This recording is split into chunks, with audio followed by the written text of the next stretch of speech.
What's up guys, now welcome to my video of Zombie Anarchy, where I'm going to review the strengths and weaknesses as well as the abilities of the survivors that the game offers for the first half. So first up we have Kane, and Kane is our starting hero. So as you can see with the axe, he's a melee hero. He has decent health. Now his weakness of course is facing hordes because his attacks are 1-to-1, and while his special ability, the Molotov Bomb, is able to deal with hordes, it essentially is a damage over time kind of an ability, which means that Kane would still suffer quite a amount of damage. For example, if he were facing a horde and he were to throw a Molotov Bomb at a point of time. And as you progress along with the game, you would realize that there are better melee heroes out there. So let's move on. Okay, wait, before that though, a comparison of Kane's health. Now Kane has 500 over health, which is okay for a melee hero. Compared to the range has lesser. And this guy, we'll talk about him later. Yeah, this is right now the guy that really wins him. This is the superior, in my opinion, the more superior melee character of the game. He's called Mac, and you unlock him somewhere around, I think, character level 8. So what Mac does is that he uses that stop sign of his to whack enemies, and it's great because although it's slow, every hit is really painful, and it has a very small AoE damage to it, which means that Mac is great with dealing with hordes. Now this is coupled with his ability, that stop sign there. As you can see, basically what Mac does is that he does like a standing broad jump and he throws that fucking stupid stop sign onto the enemy itself. And this not just severely damages buildings, it's also able to clear hordes instantly. So yeah, between both melee heroes, you would choose Mac anytime. Unless, for example, Mac's healing, then fine, Kane's so weak, Kane. So the next hero, the next range hero would be Natalie.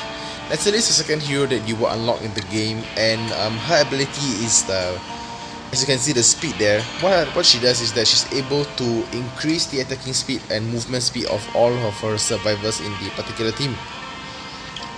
So while it's great in the beginning and perhaps great in the later stages, Natalie's weak base stats makes her a very unpopular character.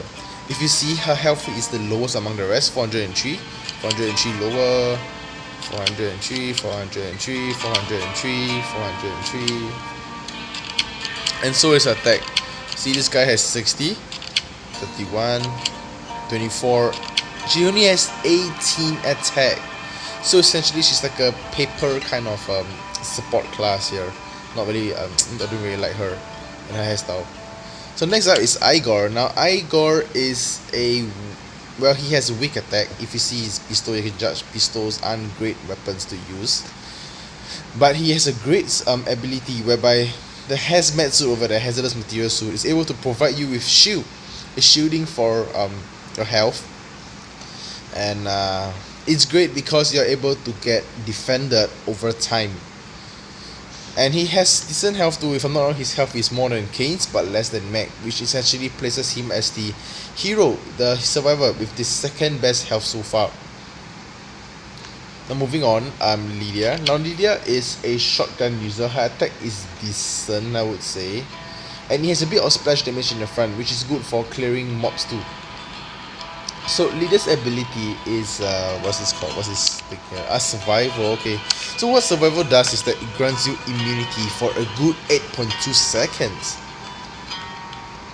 So you may be wondering, is Lydia's ability better or is Igor's ability better? Now the difference is that Igor would be great if you are facing mobs one at a time, meaning you're facing very little damage.